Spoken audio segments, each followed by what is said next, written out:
disposing thereof is of the Lord. And then turning to Matthew 7, and Matthew 7 will be where we take a text from in a little while. Matthew 7 is the final of 3 chapters that contain the Sermon on the Mount, this great sermon preached by the Lord Jesus to his followers, with many crowds sitting around listening. Matthew 7 from the Judge not that you be judged, for with what judgment you judge, you shall be judged, and with what measure you mete, it shall be measured to you again. And why beholdest thou the mote that is in thine eye? Or how wilt thou say to thy brother, put the mote out of thine eye, and behold, a beam is in thine own eye?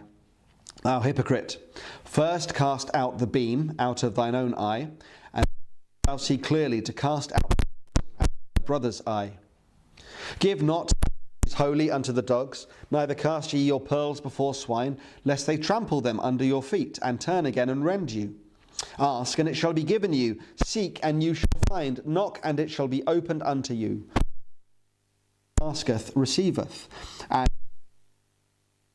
to him that knocketh it shall be opened. Or what man is there of you whom, if his son ask bread, will he give him a stone? Or if he ask a fish, will he give him a serpent? If you then, being evil, know how to give good gifts unto your children, how much more shall your Father which is in heaven give good things to them that ask him? Therefore, all things whatsoever you would that men should do to you, do ye also so to them. For this is the law and the prophets. Enter ye in at the strait gate, for wide and broad is the way that leadeth to destruction, and many there be which go in thereat.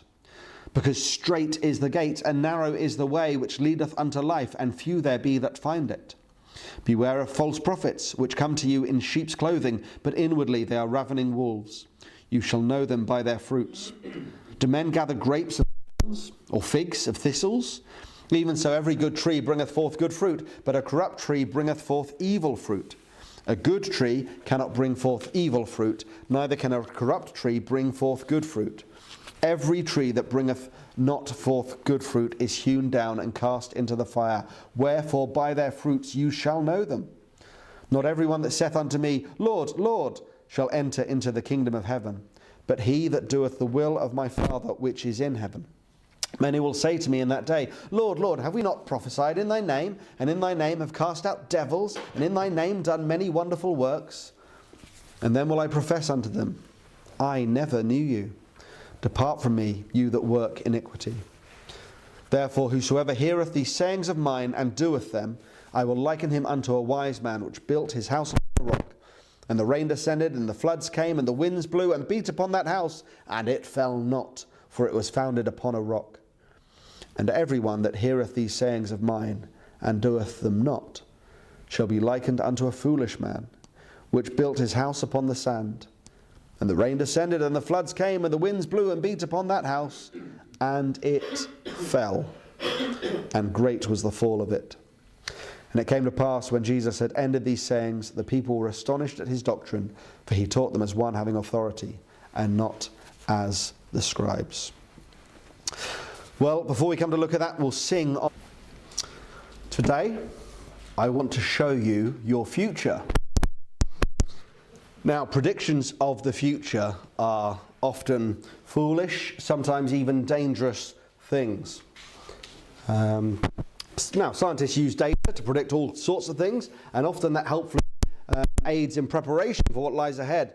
But they can extrapolate their own data and come up with predictions that have absolutely no accuracy as the years pass. And no matter what you expect, surprises always crop up.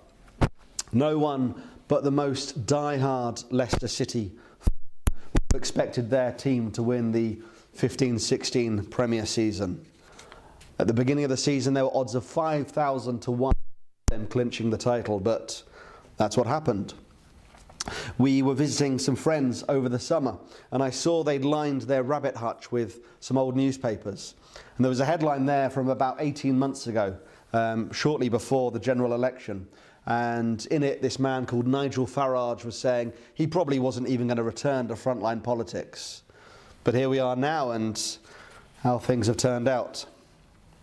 Well, no, predicting what is going to happen is a place for many mistakes.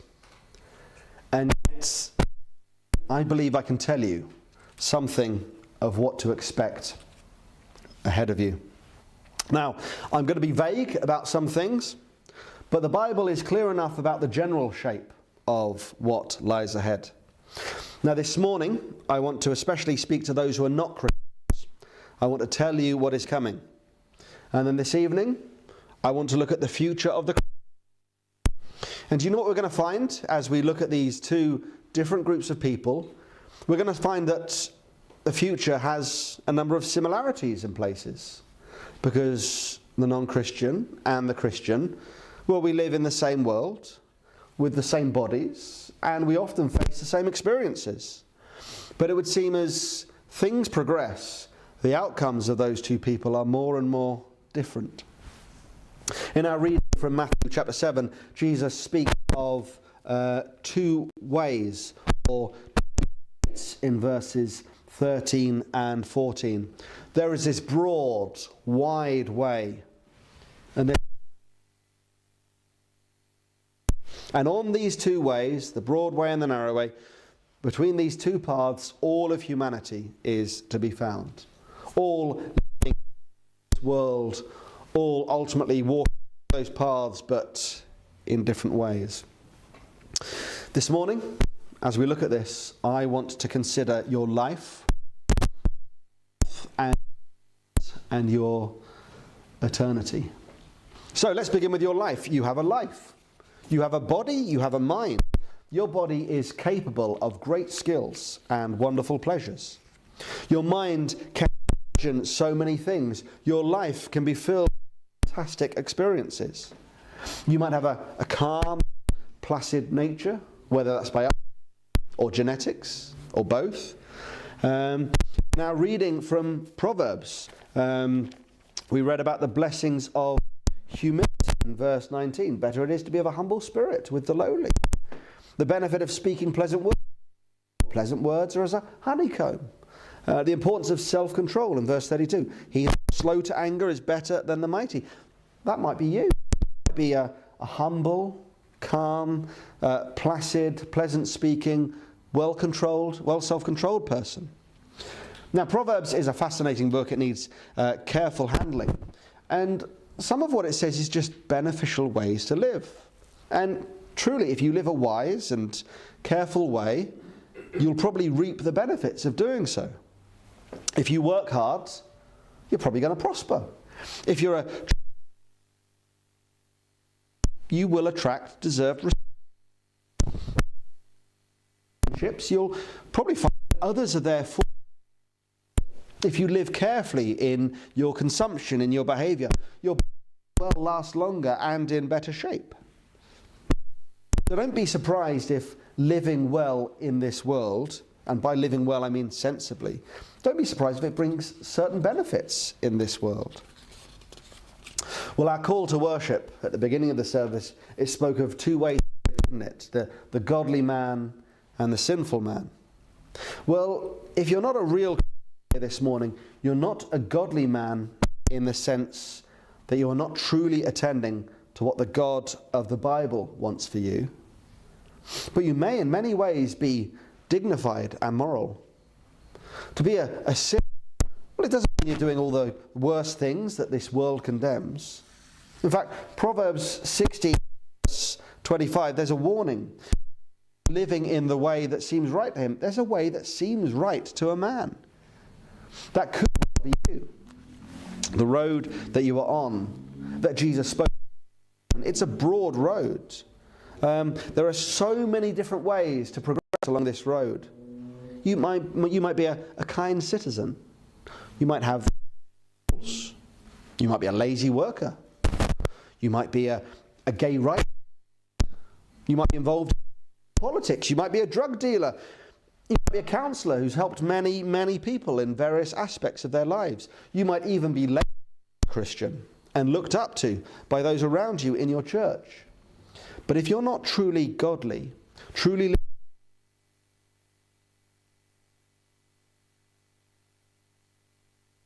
you're still on that broad way. In Matthew 7:21 and onwards, Jesus warns that there are some who call him Lord, who will not enter into God. So this is a serious matter. But if there is a God who trusts us about whether we listen to him or not, how can ungodly people know any joy in this world? Well, there's a few reasons. One is that God's patient, he's kind, he's compassionate. Earlier, verse 5, Jesus has spoken about the kindness of God. He sends sun and rain on the evil and the good, the just and the unjust. So you can't look at your situation and conclude, because things are going well in your life, that God is pleased with you. Look at Hannah and Peninnah. Here is Peninnah, who is cruel with her words and horrible, harsh in her way of treating, and yet she's blessed with many children. Here is Hannah, who it seems, we don't know her pattern of life before this point, but it seems she's devoted from what she does, and yet it seems as though the curse of God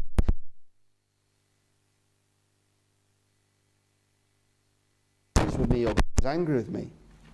If everything's falling apart in your life, well, it doesn't mean you're beyond the forgiving reach of God. As a matter of fact, anything that wakes you up to the reality of your situation is potentially a good thing. Maybe Hannah hadn't been a very nice person, but maybe the difficulties she went through brought her to prayer, brought her to the house of the Lord, brought her to trust in God who was caring for his people. God's very design of you, of your body, of this world, is such that because he's a good God who has made good things, there are still many good things that are present here. And so it should be no surprise to us when we find that the good things God has made are good, even if we abuse those good things that God has given. As a matter of fact, the more we receive from God, the more good things we enjoy from him in terms of gifts and talents and opportunities, the more accountable we are before him. So if you're not a Christian, listen to what your life might hold. Many pleasures. Now, of course, this world is damaged and defective. It's under a judgment from God. We see tragic things around us, and we may well experience some of those things ourselves. Now, sickness, that's a reality of this life. Ill treatment from others, that's something we all experience. Suffering of the body, of the mind, well, that's an increasing occurrence. And there's not always a natural justice in every part of what we see. Sometimes the lazy seem to prosper. Sometimes the diligent are undermined. There's one who abuses his body who lives well into his 80s. There's one who's careful with his diet and exercise, but an undiagnosed problem takes him away so quickly. So, non-Christian, you can expect life to hold joys and pleasures, but you can also expect to suffer in this life. And that might not be a direct particular wrongs that you've done. Do real Christians suffer in this world? Those who are attending rightly to the things of God? Well, I'll answer that. I'll try and answer that tonight. But pleasure and suffering lie ahead in this life for those who are on the broad path. Now, what comes after this life? The conclusion of life is, of course, death. What is the death of the ungodly like? Is it always full of fear and regret, of terror and concern?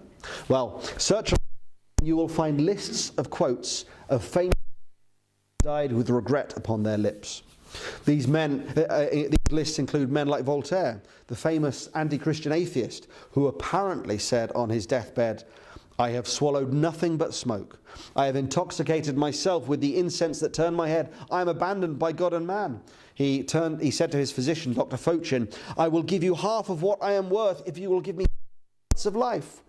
When he was told this was not possible, he said, "Then I shall die and go to..." His nurse said, "For all the money in Europe, I wouldn't want to see another unbeliever die." All night long, he cried for forgiveness. Now, we've got no audio recording of that. That's just anecdotal. What if that is what truly happened? fears of a dying man don't make it true? What if you can come to me with words of a dying man who's not a Christian, but is full of peace and confidence? Would that undermine the God of the Bible? Amongst his last words, it's recorded that Muhammad emphasized the importance of adhering to the teaching of the Quran and his tradition and his practices. Does the fact that those perhaps were the dying words of Muhammad, does that make it automatically true? Of course not. Physical death is a reality in this world in which we live. And there can be a stoical acceptance of that reality. Gertrude, Hamlet's mother, puts it in the play, "Thou knowest 'tis common, all that lives must die, passing through nature to eternity." There can be an understandable fear of dying for anyone. Woody Allen has quotes about some people want to achieve immortality through their works. I prefer to achieve immortality by not dying. Now there's a brash honesty there. It's understandable. But his best efforts will not avert reality when it arrives. We can't be sure what it feels like physically to die, but we can talk to those who've had so-called near-death experiences. Some of them speak of a sense of peace. Others speak of a great dread that seems to overwhelm them. The reduction in oxygen to the brain, well, it's going to result in a loss of vision as the visual cortex becomes hypoxic. But then people often describe a bright light as the brain is shutting down. Some people describe speeding thoughts or precognitive visions when they're very close to death. Actually, my personal view, and you can't prove these things, I think a lot of those things are just from the brain entering a state of oxygen starvation. So non-Christian, you face a death that might be traumatic, or it might be peaceful. It might be full of years, slipping away in a hospital bed. It might be more sudden and unexpected. You might have prepared well, all your affairs in order with a detailed will left behind. You might have avoided thinking about it, leaving a big mess for your executive to sort out. You might be stoical, nihilistic. You might just have ignored thinking about it at all. But the day will come. And then what happens?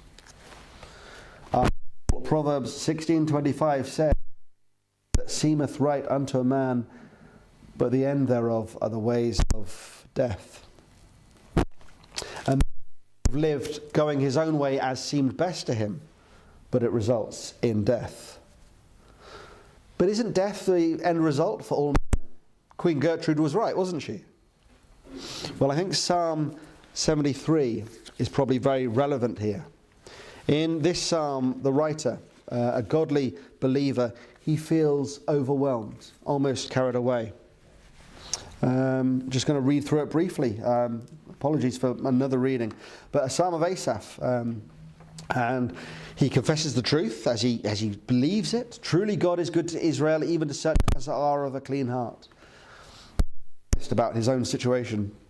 But as for me, my feet were almost gone. My steps had well nigh slipped. For I was envious at the foolish when I saw the prosperity of the wicked. He's looking at the ungodly and saying, so many of them seem to be prospering. He says, for there are no bands in their death, but their strength is firm. No pangs on their deathbed, it would seem. They seem to die well from what he's seeing here. They're not in trouble as other men, neither are they plagued like other men. Their compasseth them about as a chain. Violence covereth them as a garment. Their eyes stand out with fatness. They have more than heart could wish. They are corrupt and speak wickedly concerning oppression. They speak loftily. They set their mouth against the heavens, and their tongue walketh through the earth. Therefore his people return hither, and waters of a full cup are wrung out to them. And they say, how doth God know? And is there knowledge in the Most High? Behold, these are the ungodly who prosper in the world. They increase in riches. He sees the prosperity of the ungodly, and he says it feels as though following God has been unhelpful and foolish. Verily I have cleansed my heart in vain and washed my hands in innocency. For all the day long I have been plagued and chastened every morning. Now, he recognizes these are not helpful thoughts, and so he's not expressed them to others to cause them to stumble. If I say I will speak thus, behold, I should offend against the generation of thy children. But it's hurting him. When I thought to know this, it was too painful for me. He's saying the wicked, the ungodly, and of course that can be manifested in lots of different ways, they seem to be so well off. And those powerful words in verse 4, there's no bands, no pangs in their death. Their strength is firm, it seems, even at the end. But there's another perspective. Until I went into the sanctuary of God, then understood I their end. Surely thou didst set them in slippery places. Thou castest them down into destruction. It looked like they were set on a good path with their feet secure in the way, but actually they were in a slippery place leading to destruction. How are they brought down into desolation as in a moment? They are utterly consumed with terrors. As a dream when one awaketh, so, O Lord, when thou awakest, thou shalt despise their image.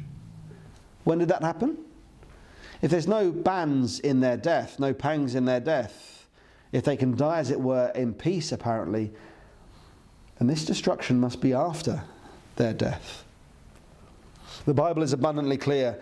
Death is not the ultimate end of the individual. The physical body decays, but there is an ongoing existence. Not into some kind of impersonal force or some brand new incarnation, but rather a final accounting. Hebrews 9:27 speaks of what you can expect after death. It's appointed unto men once to die, but after this, the judgment. Your life, your death, your judgment. Now, I can't tell you the details of what to expect. I can't tell you that there'll be this great screen, as it were, in the judgment room, and every thought and every action of your life will be shown on there for everyone to see. I can't tell you it's going to be that. I can't tell you if you'll have an opportunity to speak in your defense, because aren't there those in Matthew 7 who say, Lord, Lord, have we not prophesied in thy name? It seems at their final judgment there's a where they can speak and so on. But there can be nothing more terrifying than to be guilty before the heavenly glory of a good God. Isaiah, who's a godly prophet in the Old Testament, he sees the glory of God and he falls down in despair and woe. Peter, who has been a follower of Jesus, sees the power of God at work in him as this miracle happens with the fish. And Peter asks Jesus to depart because Peter feels something of the weight of his own badness before God. We sang in our psalm, didn't we, of how God sees us. He knows every aspect of our lives. He knows all of the hidden fears and the mixed motives and the selfish desires and the impure thoughts. And you are going to be judged by a judge who knows everything. Now, our courts are to be inclined towards leniency. So you're on trial for a criminal case, and the burden of proof in your case is beyond reasonable doubt. So the jury, the one who's deciding, has to say, it's hard to believe this person's innocent. You know, pretty much it's all pointing towards them being guilty. It's thought better that 10 guilty men should go free rather than one innocent man going to prison. But when we come to this judgment, this final tribunal, there is no injustice, certainty. There need be no leniency just in case. This will be absolutely it. You will be confronted by a judge who has the absolute right to judge you. Now, Matthew 7 began with probably one of the most quoted Bible verses today. Oh, judge not, that you be not judged. And especially when you go out and on the streets speaking of Christ and the law of God, it's often shouted at us by non-Christians who don't like to hear about sin and guilt. Hey, don't judge others. No, they've got to.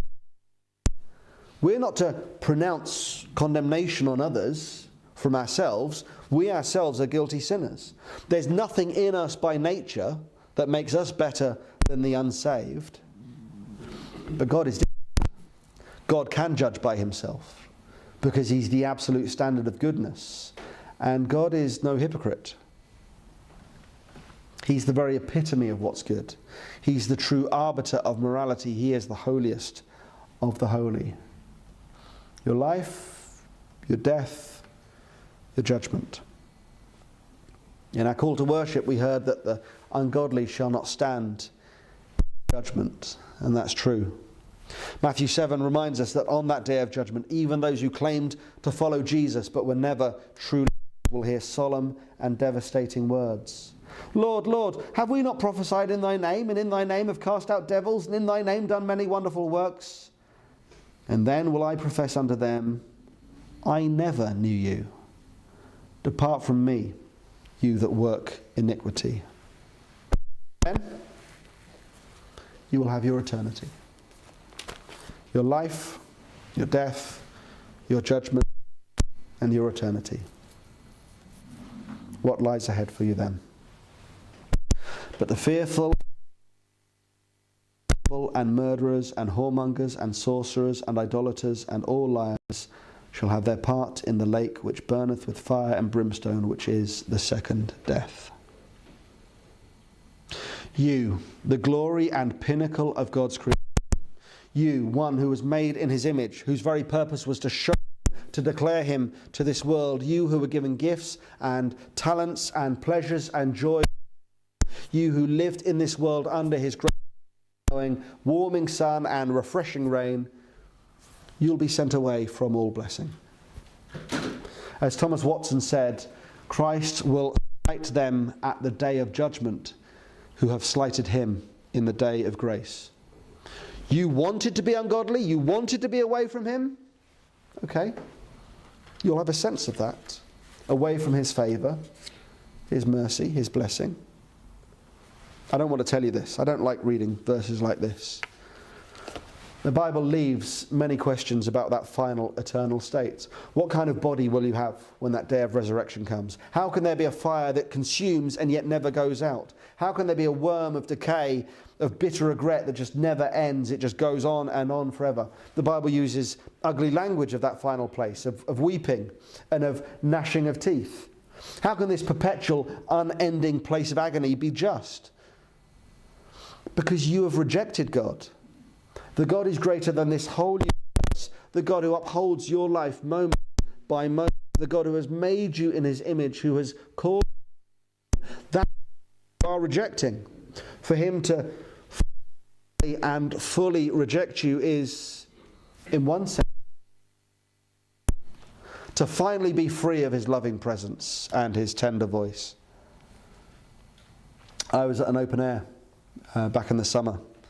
Someone walked by loudly muttering to their friend, because they wanted us to hear them, I'd rather be in hell. That's where all the interesting people are. But those who are in hell will be a people free of any of the preserving gifts of God. They'll be liberated from his love. They'll be beyond the reach of his kindness. And so there will be no interesting people in that eternal place. Just those who are angry and bitter and full of regret and continue to be opposed to God even as they face his judgment. My non-Christian friend, and you are my friend because I tell you these things as a warning. This is your future. Your life, your death, your judgment, your eternity. But I could be wrong. This doesn't have to be your eternity. There is something to be done. The story does not have to end like this. There's a way that seemeth right unto a man, but the end thereof are the ways of death. You and I, we might genuinely feel we are living fairly right lives, but our minds are darkened, our hearts are faulty, our desires are distorted. That which seems right to us will lead to death. But what about Jesus? He lived as seemed right, didn't he? And he died. Well, there's a difference. For you and me, with our faulty hearts and minds, our inclinations as to what is right will go wrong. Those hearts and minds need to be shaped and brought in line with what God says is right. But Jesus, the eternal light who comes into this world, all of his desires were, his very food was to do the will of the Father in heaven. He lived as seemed right to him, and he faced death. In his life in this world, he knew joys and sorrows. He knew the pleasure of a happy family life. He knew the satisfaction of a good piece of... He knew the comfort of a good meal and refreshment of a cool... of sickness, of mental anguish and distress. He knew the pain of loss, seeing loved ones die. He knew what it was to experience ill treatment, abuse, mockery, injustice. He deserved only life, and yet he was known, in one sense, in summation of his life, as a man of sorrows. He lived a real life in this world, and he died a real death upon the cross. He knew pain, agonizing and pain, the physical pain of beatings and the mental pain of abuse. His body would have turned hypoxic as he hung upon the cross, as he was fighting oxygen, every breath and agony in his limbs and his chest. As he experienced judgment, a spiritual agony from the Father that was poured out upon him, it was the weight of hell deserved by all of his people. He cried out words of as he felt ripped from the Father's affection and favour. The Son was ever the Father's delight, the apple of his eye, the very reflection of his glory. And he suffered forsakenness for the likes of you. How can you stand dry-eyed, unmoved at the thought of what he experienced? He cried out for the forgiveness of his executioners as he was dying. He lived for sinners. He died for sinners. He was to rescue fully, finally, and forever those who are his. Because of what he did there, salvation was opened up. No longer are all men to be found on a broad way that leads to destruction. But now there's a way of deliverance, of rescue, of redemption, of hope. It's not the hope of denial. It's not the hope of stoicism. It's not the hope of nihilism or just distraction with other things. It's a hope that is true. A hope that is sure. A hope that is demonstrated in his rising again 3 days later. And so today, Jesus is speaking to you in those words from Matthew 7. Enter in at the strait gate. Strait's an old word. It means narrow. If you go to Gibraltar, you'll see Africa just about 9 miles away at the shortest distance. The wide Mediterranean narrowed down at the Straits of Gibraltar, this narrow area. So Jesus says, enter at the strait gate. So it's not wide. You can't go in holding on to something or someone. I can't go through this gate because I'm holding on to my parents' hand, so I come in with them. Or I can't say, well, my wife's a believer, so I'll come through the gate because I'm holding her hand. And I can't say, well, people in my country go this way, therefore I'm just swept up with them in their slipstream. It's a narrow gate. We must go through it individually.